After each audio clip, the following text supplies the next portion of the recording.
Hello everybody, and welcome to another edition of Hypothetical Science, where I am pursuing a hypothesis that the universe is fractal in nature, and it divides and subdivides and divides again in the same patterns, and those patterns are galaxy atom, where atoms that make up galaxies are exactly identical to the galaxies that they make up, including being made out of smaller atoms. And it's turtles all the way down. There is no smallest. The problem that QM, quantum mechanics, is running into is that they've confined themselves to one size dimension. So then they've got all these fields that are kind of just fields. They don't even know, they're just fields. And that's all they can have is fields, because they don't recognize anything smaller than the Planck limit at 10 to the minus 35. But today I'd like to explain how this hypothetical model explains light photons, and also I'll get into what I think neutrinos are also. But the light photon you see here, light has spin 1. Now, in my model, that spin 1 is 1 to 1, 1 over 1. Electrons and protons are 1/2. Photons are 1 over 1. It's not just spin 1.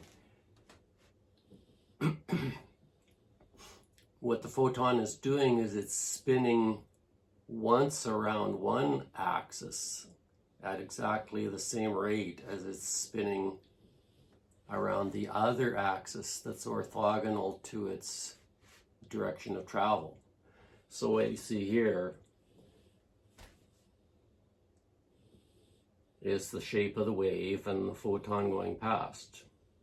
So what is happening with the one-to-one spin is that you've got the front of the wave here, and your photon is going that way, right?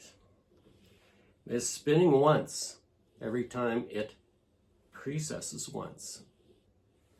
So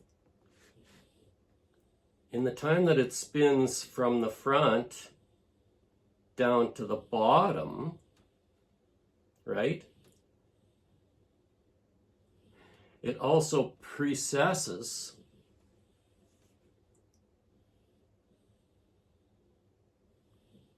to this position. So then, as it continues to spin, it's spinning back up to the front again. And that continues. It continues to spin, but it continues to precess. By the time it spins to the top, it's precessed sideways again.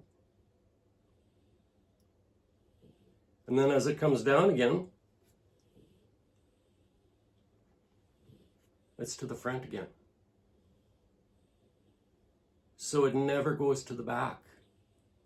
The one-to-one ratio of rotation to precession keeps the front of the wave at the front. And that's why you get the shape of this wave. And if you look from the top here, the front of the wave is making little circles at twice the frequency of the wave, because it comes up at the front, and then it goes down at the front, and then it comes up at the front, and it goes down at the front.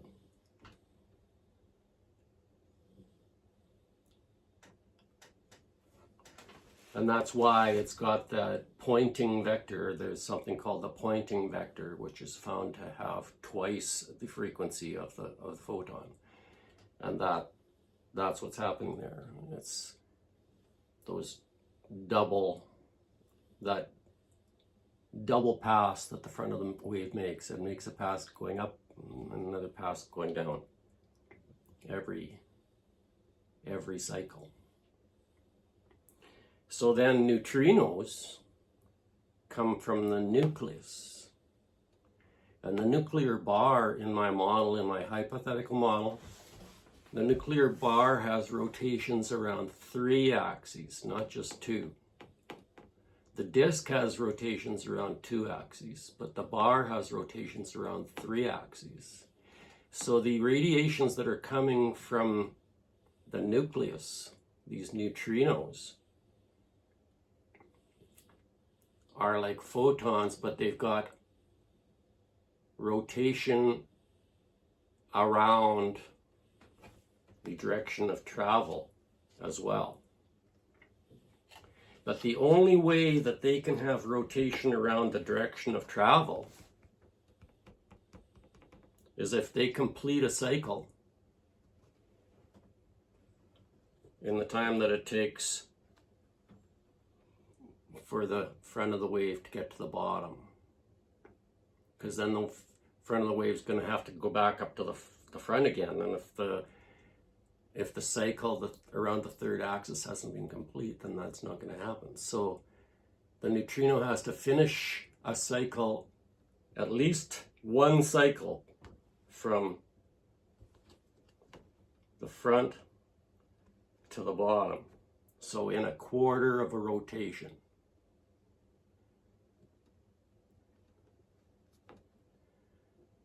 So a neutrino will have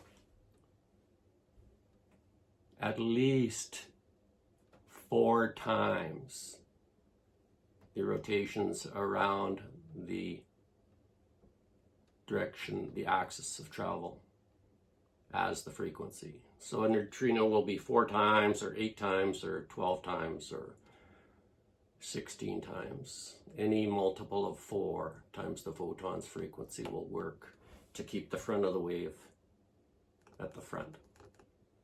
So that should be how it works. What happened to our... That should be how it works. So thanks for watching. It's been Hypothetical Science, the galaxy model for the atom. Have a good one.